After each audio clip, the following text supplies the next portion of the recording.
Aku tidak suka rumah liburan keluarga kami.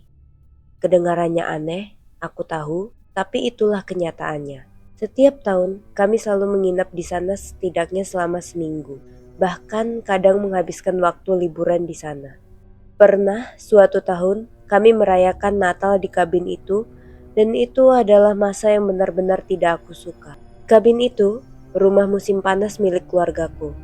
Terletak di tepi Danau Erie, sebuah bangunan kecil dengan 2 kamar tidur dan sebuah loteng di bagian atas. Ada dapur mungil, ruang keluarga dengan perapian, dan 2 kamar di lantai bawah, satu untuk kedua saudariku dan satu lagi untukku. Ibu dan ayah selalu tidur di loteng. Jadi, mereka tidak pernah melihat hal-hal aneh yang kulihat dari tempat tidurku di kamar kecil itu. Lantai kabin terbuat dari papan kayu tua yang memiliki celah cukup lebar, memungkinkan kita melihat bagian bawah rumah.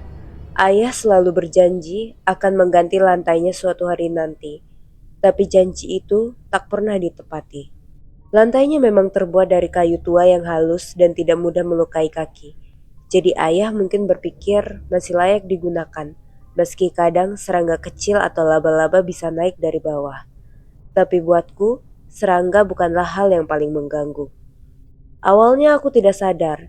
Di kunjungan pertama kami ke sana, aku justru sangat antusias. Bayangkan, kami punya kabin sendiri. Aku menjelajahi setiap sudutnya sebelum akhirnya keluar untuk bermain. Kami berenang di danau, naik kano, memanjat pohon, dan bermain pura-pura seharian. Setelah makan malam, aku langsung terlelap dan rasanya luar biasa.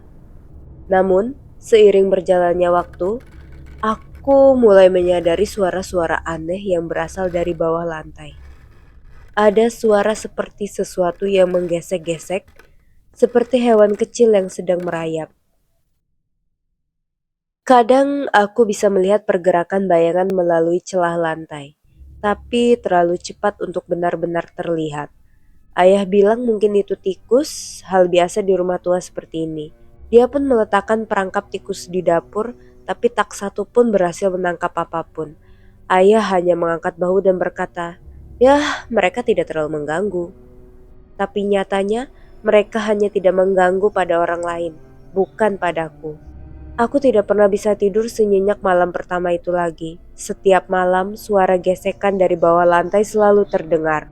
Aku yakin apapun itu, ukurannya terlalu besar untuk seekor tikus.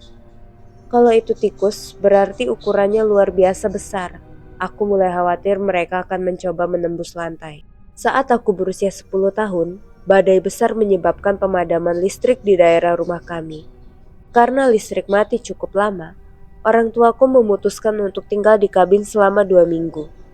Itu adalah 2 minggu terburuk dalam hidupku.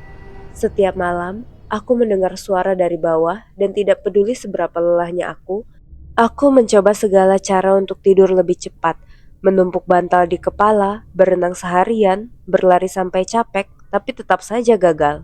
Malam ke-8, aku sudah tidak tahan. Sekitar pukul 11 malam, ketika suara gesekan itu mulai terdengar lagi, aku bangkit dengan kesal. Aku mulai menghentakkan kakiku ke lantai, berjalan mondar-mandir dengan harapan bisa menakut-nakuti apapun yang ada di bawah sana. Dan itu berhasil untuk sementara. Begitu suara di bawah berhenti, aku merasa menang. Aku kembali ke tempat tidur dengan lega. Tapi rasa aman itu hanya bertahan sebentar. Tak sampai 1 jam kemudian, aku terbangun oleh suara yang lebih keras. Aku melongok ke sisi tempat tidur dan melihat sesuatu mencoba menembus lantai. Di tengah kegelapan, aku melihat jari-jari, benar-benar jari manusia, menyelinap di antara celah papan kayu. Jarinya kotor dan penuh darah karena tergores kayu saat memaksa masuk. Aku kaku karena ketakutan, tapi saat lantai mulai berderit, aku sadar bahwa aku harus melakukan sesuatu.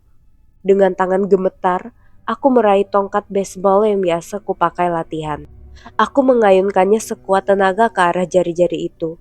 Awalnya mereka tidak langsung mundur, tapi setelah beberapa kali pukulan keras, jari-jari itu akhirnya tertarik kembali. Aku yakin aku berhasil mematahkan beberapa di antaranya. Tapi yang paling membuatku ngeri bukanlah jari-jari itu.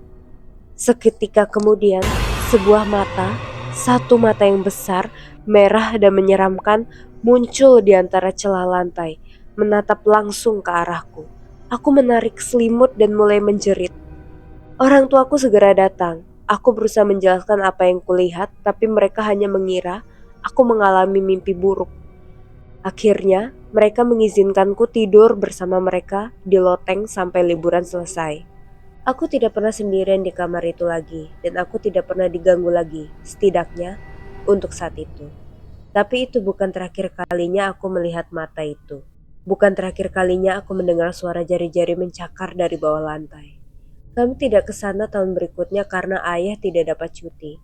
Tapi ketika aku berumur 12, kami kembali. Aku mencoba menghindar tapi tidak berhasil. Aku bahkan menawarkan kamarku ke adikku, tapi dia juga menolak. Ibu bersikeras bahwa kami semua harus ikut dan bersenang-senang. Aku membawa tongkat baseball dan senter. Di hari pertama, aku berusaha menguras seluruh energiku. Berenang, hiking, main sampai malam.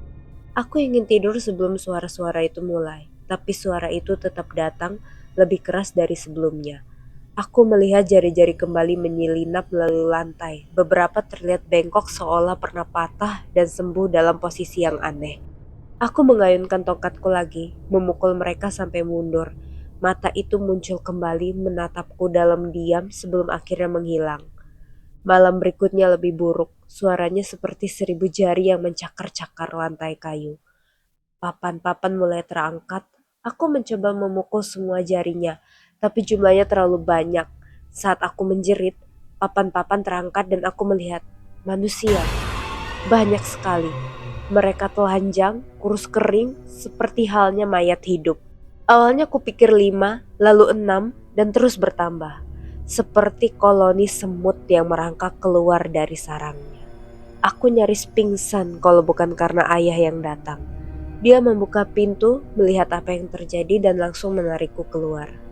Dia mengunci pintu dengan kursi, lalu membangunkan adik-adikku dan membawa kami semua ke loteng. Dia duduk berjaga semalaman sambil memegang pistol yang aku bahkan tidak tahu dia punya, menunggu polisi untuk datang. Ya, polisi memang datang, tapi mereka tidak menemukan siapapun. Tapi melihat lantai yang rusak dan beberapa bukti ada sesuatu di bawah rumah, mereka bilang ada kawat pelindung yang terbuka di bagian belakang rumah. Tapi selain itu, nihil. Bertahun-tahun kemudian, ayah akhirnya bilang bahwa Sheriff sempat cerita soal sejarah kabin itu. Keluarga sebelumnya, ayah, ibu, dan 3 anak menghilang secara misterius, tidak pernah ditemukan. Satu-satunya petunjuk hanyalah lantai kamar yang didiami oleh aku. Papan-papannya terangkat seolah ada sesuatu yang keluar dari sana. Tak lama setelah itu, kabin itu dijual. Kejadian itu sudah 10 tahun yang lalu, tapi aku masih bermimpi buruk mengenai mereka. Orang-orang yang ada di bawah lantai.